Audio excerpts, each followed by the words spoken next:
할렐루야, 주님의 이름을 찬양합니다. 우리 함께 기도하면서 6월 17일 수요 예배를 하나님 앞에 드리겠습니다.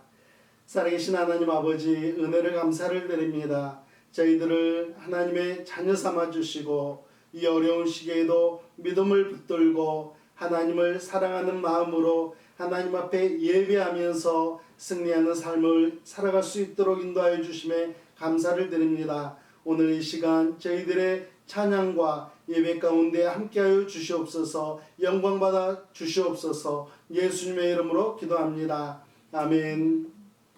우리 함께 찬송가 348장 마귀들 것 싸울지라 찬양하면서 하나님 앞에 영광을 올려드리겠습니다.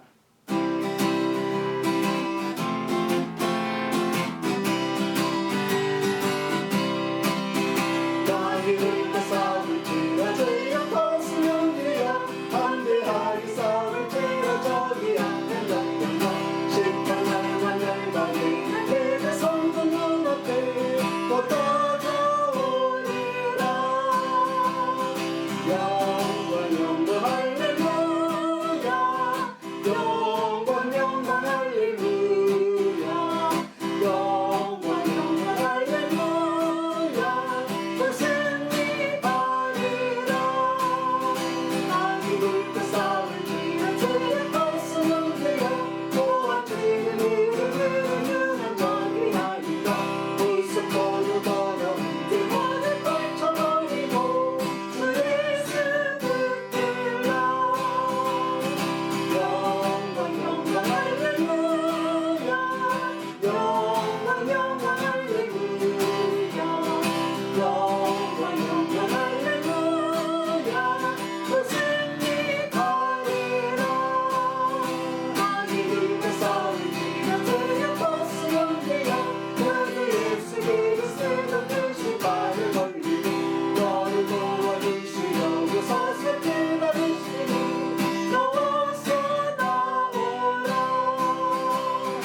영광 할렐루야, 영광 할렐루야, 영광 할렐루야.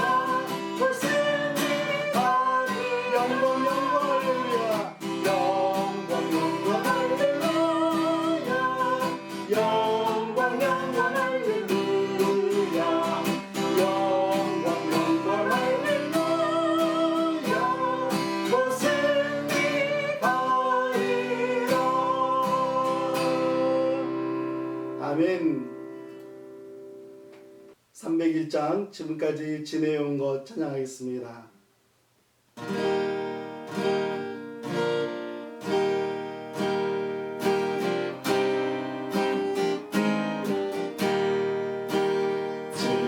지금까지 지내온 것 주의 크신 은혜라.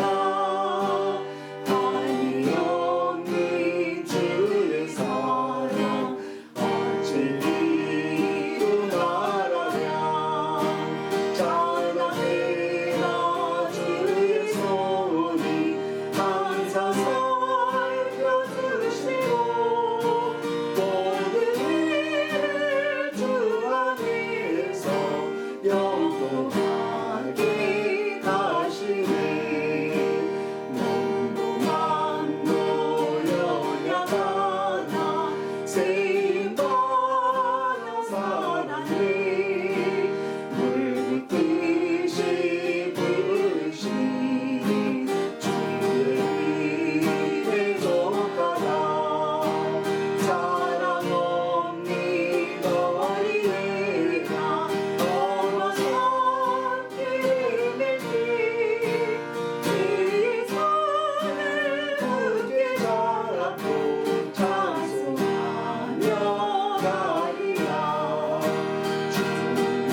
위해서 기도하겠습니다. 세 분의 선교사님을 저희들이 기도로 협력하고 있는데 먼저는 전은주 선교사님을 위해서 기도하겠습니다. 코로나 바이러스를 피해서 가족들과 함께 한국으로 들어가 계십니다. 그래서 한국에서도 하나님의 도우시는 손길 가운데 안전하게 지내고 또 하나님의 보호하심 가운데 차근차근 사역을 준비하실 수 있도록 기도해 주시면 감사하겠습니다. 그리고 시국에서 추방당한 이호서 선교사님을 위해서 함께 기도하겠습니다. 지금 대만에서 다음 사역지를 위해서 기도하며 기다리고 있습니다. 하나님께서 인도해 달라고 함께 기도하시고요. 그리고 박윤석 선교사님 탄자니아를 위해서 함께 기도하겠습니다. 학원 사역과 또 그곳에 코로나 바이러스로 인한 피해가 생기지 않도록 우리 함께 하나님 앞에 통성으로 기도하며 나가겠습니다. 살아계신 하나님 아버지, 은혜를 간절히 소망합니다. 세 분의 선교사님을 위하여 함께 기도하며 나가는데 하나님 아버지, 세 분의 선교사님의 형편을 우리 하나님께서 아시오니 하나님 그들에게 가장 적절한 방법으로 인도하여 주시기를 간절히 소망합니다. 하나님 아버지, 전은주 선교사님 대전에서 머무는 동안 하나님의 도우시는 손길을 붙여주시고 인도하여 주셔서 하나님 모든 선교를 위하여서 준비하는 다음 사역을 위해서 우리 하나님께서 예비하시고 인도하여 주시기 원합니다. 하나님 지내시는 데 필요한 모든 필요들 우리 하나님께서 공급하여 주시고 하나님 만남의 손길, 섬김의 손길도 붙여주시기를 간절히 소망합니다.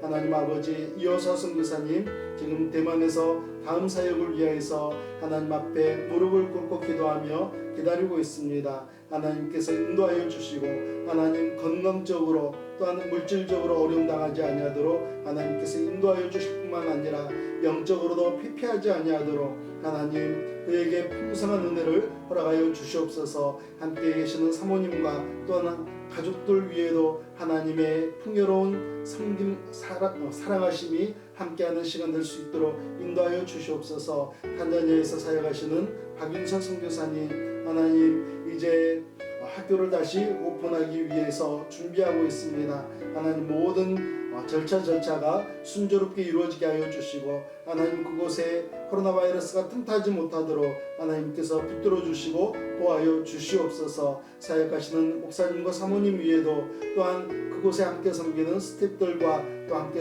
헌신하고 계시는 모든 분들 위해 하나님의 도우시는 손길이 함께하기를 간절히 소망합니다. 예수님의 이름으로 기도합니다. 아멘. 우리 함께 하나님의 말씀을 읽겠습니다. 오늘 함께 나누실 하나님의 말씀은 창세기 39장 6절 말씀부터 12절 말씀입니다. 우리 함께 한 목소리로 봉독하겠습니다. 주인이 그의 소유를 다 요셉의 손에 위탁하고 자기가 먹는 음식 외에는 간섭하지 아니하였더라. 요셉은 용모가 빼어나고 아름다웠더라. 그 후에 그의 주인의 아내가 요셉에게 눈짓하다가 동침하기를 청하니 요셉이 거절하며 자기 주인의 아내에게 이르되 내 주인이 집안의 모든 소유를 간섭하지 아니하고 다 내 손에 위탁하였으니 이 집에는 나보다 큰 이가 없으며 주인이 아무것도 내게 금하지 아니하였어도 금한 것은 당신뿐이니 당신은 그의 아내임이라. 그런즉 내가 어찌 이 큰 악을 행하여 하나님께 죄를 지으리까. 여인이 날마다 요셉에게 청하였으나 요셉이 듣지 아니하여 동침하지 아니할 뿐더러 함께 있지도 아니하니라. 그러할 때에 요셉이 그의 일을 하러 그 집에 들어갔더니 그 집 사람들은 하나도 거기에 없었더라. 그 여인이 그의 옷을 잡고 이르되 나와 동침하자. 그러나 요셉이 자기의 옷을 그 여인의 손에 버려두고 밖으로 나가매. 아멘. 하나님께서 만드신 것 가운데 우리 인간이 가장 잘못 사용하는 것 중 하나는 성일 것입니다. 하나님은 남성과 여성으로 인간을 만드셨습니다. 그리고 둘이 한 몸을 이루게 하셨습니다. 하나님께서 만드신 성은 아름다운 것입니다. 그리고 축복이며 선물입니다. 우리 그리스도인들은 이 성을 하나님의 뜻 안에서 사용해야 합니다. 부부는 성을 통해서 삶의 활력소를 찾고 사랑을 증진시켜 갈 수가 있습니다. 그러나 성을 잘못 사용하였을 때 마음 깊은 곳에 큰 상처를 안겨주고 가정을 무너뜨리게 됩니다.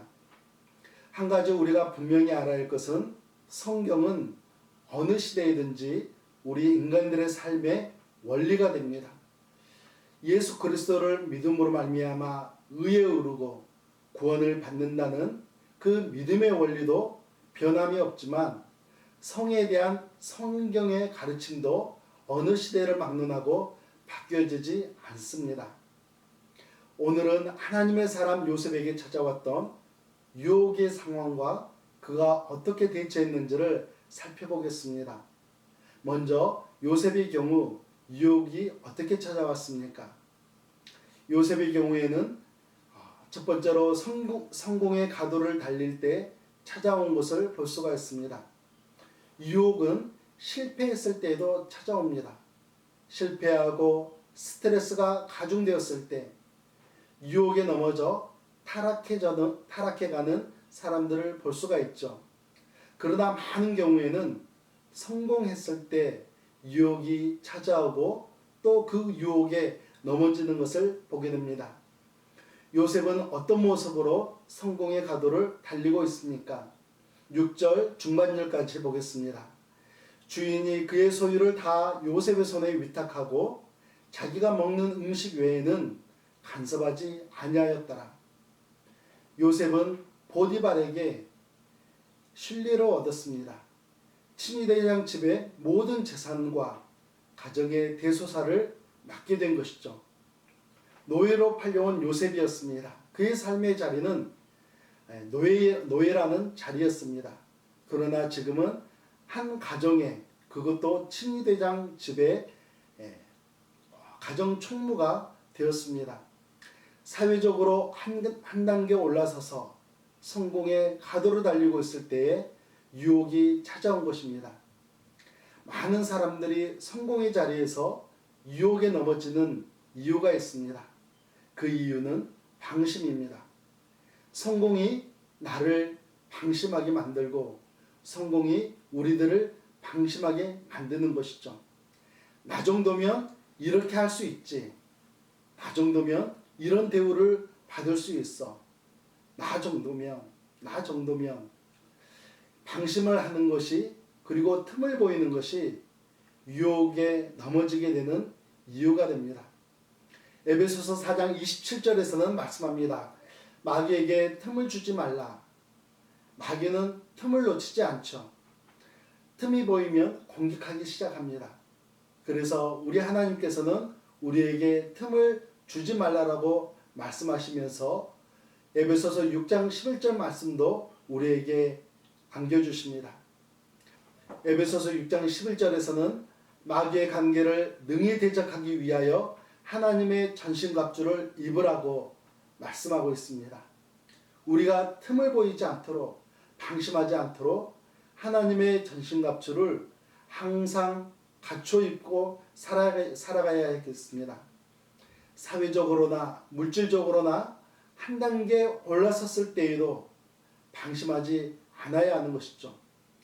요셉은 성공의 가도를 달릴 때 유혹이 찾아왔습니다. 또 하나는 매력을 통해 찾아올 때가 있습니다. 6절 하반절 말씀을 보면 요셉은 용모가 빼어나고 아름다웠다라고 말씀합니다. 요즘 말로 하면 꽃미남이었던 것이죠. 요셉은 매력적인 남자였습니다. 사탄은 우리의 약점을 공격하면서 우리를 억누르거나 또한 위축하게 만듭니다. 반면에 우리가 가진 장점을 공격할 때도 있습니다. 돈이 많은 사람에게는 돈을 통해서 유혹을 합니다. 말을 조리있게 하는 사람은 뛰어난 언변 때문에 유혹에 빠질 수가 있습니다. 외모가 뛰어난 사람은 외모를 통해서 유혹을 받을 수 있는 것이죠. 마치 요셉처럼 말입니다. 나에게 매력이 있다는 것은 감사해야 할 일입니다. 그러나 우리가 가진 매력이 사탄의 도구가 되지 않도록 우리는 주의해야 합니다. 여러분은 여러분의 매력을 하나님의 영광을 위해서 사용하시기 바랍니다. 19세기의 경건한 삶을 통해서 영적인 영향력을 끼쳤던 아빌라의 테레사라는 분이 있습니다. 이분은 여인들에게 말씀을 증거할 때마다 이러한 이야기를 강조했습니다. 아름다운 외모를 받은 사람은 자신의 육체를 경건한 성전이 되도록 갖고 가야 할 책임이 있다. 막달라 마리아는 예수님을 만나고 나서 자신의 관능의 미를 경건의 미로 바꾸었다. 그리하여 창녀는 성녀로 바뀌었다라고 말씀하고 있습니다.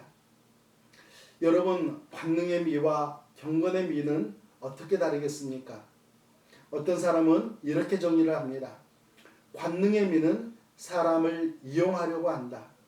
그러나 경건의 미는 사람을 섬기고자 한다라고 이야기합니다. 요셉은 뛰어난 매력으로 인해서 유혹을 받았습니다. 그러나 분명한 것은 그 뛰어난 매력을 통해서 하나님을 섬기고 사람을 섬기려고 했지 사람을 이용하려 하지 않았다는 것입니다. 그렇다면 요셉은 그 유혹을 어떻게 극복했을까요? 세 가지가 있습니다. 첫 번째로는 단호한 거절입니다. 8절 말씀 첫 부분을 보면 요셉이 거절하며 라고 말씀합니다. 여기에서의 거절은 완강한 거절입니다. 우리 그리스도인들이 거절해서 실패하는 주된 이유가 있습니다. 재고의 여지를 남겨둔 채 거절하기 때문입니다. 재고의 여지를 남겨둔다는 것은 내가 다시 죄를 짓겠다라는 기회를 열어놓는 것이죠. 아빌라의 테레사와 함께 사역을 했던 십자가의 성 요한이라는 분이 있습니다. 그분은 유혹을 물리치는 비결은 무엇입니까? 라는 질문을 받았을 때에 이렇게 대답을 했습니다.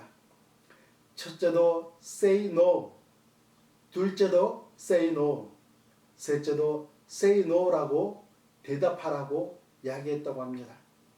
단호하게, 완강하게 거절하라는 것이죠. 두 번째로는 하나님의 임재의식 때문에 요셉은 유혹을 거절할 수 있었습니다. 우리가 살고 있는 이 시대를 가리켜서 포스트 모던 시대라고 이야기합니다. 포스트 모던 시대가 강조하는 것이 있습니다. 그것은 관용입니다.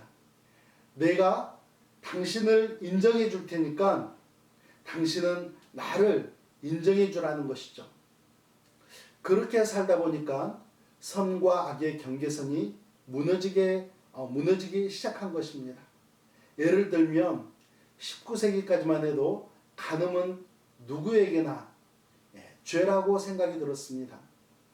믿는 사람들에게는 물론이고 믿지 않는 사람들에게도 간음하지 않아야 됩니다라고 이야기를 하게 되면 맞습니다. 그래서는 안 되죠 라고 적어도 그렇게 대답을 했습니다. 그러나 포스트 모던 시대에 들어오면서 그 정도는 로맨스지, 그 정도는 나 같은 사람에게는 허용될 수 있어 라고 생각을 하기 시작한 것입니다. 그러면서 죄의 깊이는 계속해서 깊어져만 갔고 죄의 크기는 계속해서 더욱더 커져만 가고 있다는 것이 이 시대의 현실입니다. 요셉이 살고 있던 애굽, 그 나라도 성적으로 매우 타락한 상황이었습니다. 보디발의 아내가 대표적인 사람 아니겠습니까? 그녀는 매우 끈질기게 그리고 집요하게 요셉을 유혹했습니다. 7절 말씀을 보면은 눈짓을 하며 동침하자라고 이야기합니다. 그리고 10절에 가서는 날마다 요셉을 유혹했다. 12절에서는 요셉의 옷을 잡아당기며 유혹했다라고 성경에서 반복해서 그녀의 타락한 모습을 강조하고 있습니다. 이때 요셉은 어떻게 반응을 합니까? 9절 하반절 말씀을 읽어보겠습니다. 그런즉 내가 어찌 이 큰 악을 행하여 하나님께 죄를 지으리까? 보디발의 아내를 향해서 나는 하나님 앞에서 죄를 지을 수 없다라고 요셉은 선포합니다. 당신이 말하는 로맨스는 나에게는 죄이며 하나님 앞에서는 악입니다라고 선포하는 것이죠. 나는 하나님 앞에서 살아가고 있습니다. 나는 하나님께서 지켜보시고 있기 때문에 나는 그 앞에서 죄를 지을 수 없습니다. 당신이 요구하는 것은 악이며 죄라고 강조하고 있습니다. 사랑하는 성도 여러분, 우리들도 하나님의 인재의식 가운데 살아가는 여러분과 제가 되기를 예수님의 이름으로 축복합니다. 요셉이 선택했던 세 번째 유혹을 피하는 방법은 도피였습니다. 도피로 유혹을 벗어나게 되는 것이죠. 12절 말씀입니다. 그 여인이 요셉이 그의 옷을 자기 손에 버려두고 도망하여 나감을 보고 요셉이 어떻게 했다고요? 도망을 갔습니다. 우리는 도망갔다 하면은 비겁하다라는 생각이 먼저 듭니다. 그러나 요셉은 매우 적절하고도 최선의 처세를 선택한 것이죠. 의도적으로 범죄할 상황을 만들지 않는 것, 이것보다 더 바람직한 처세가 어디에 있겠습니까? 요셉은 성적인 유혹이 찾아올 때에 넘어지지 않고 승리했습니다. 내가 성공의 가도를 달리고 있습니까? 나에게 뭔가 매력적인 장점들이 있습니까? 그럴수록 더욱더 세상의 유혹에서, 그리고 특별히 오늘 말씀에서 가르쳐주는 것처럼 성적인 유혹에서 승리하시는 여러분과 제가 되기를 예수님의 이름으로 축복합니다. 우리 함께 기도하겠습니다. 살아계신 하나님 아버지, 은혜를 감사를 드립니다. 저희들에게 하나님의 자녀인 것을, 그리고 하나님의 자녀로서 이 땅을 살아갈 수 있도록 은혜를 베풀어 주심에 감사를 드립니다. 하나님께서 아름답게 빚으신 이 성을 저희들도 아름답게 가꾸어가며 또한 아름답게 사용하는 저희 모두가 될 수 있도록 인도하여 주시옵소서. 이제는 우리 구주 예수 그리스도의 은혜와 살아계신 하나님 아버지의 사랑하심과 성령 하나님의 인도하심과 역사하심이, 하나님께서 성을 주신 이 아름다운 축복을 아름답게 가꾸며 하나님의 뜻 안에서 사용하기를 간절히 소망하는 사랑하는 성도들과 그들의 삶과 그들의 가정 위에 이제부터 영원토록 함께 하시기를 예수님의 이름으로 축복합니다. 아멘.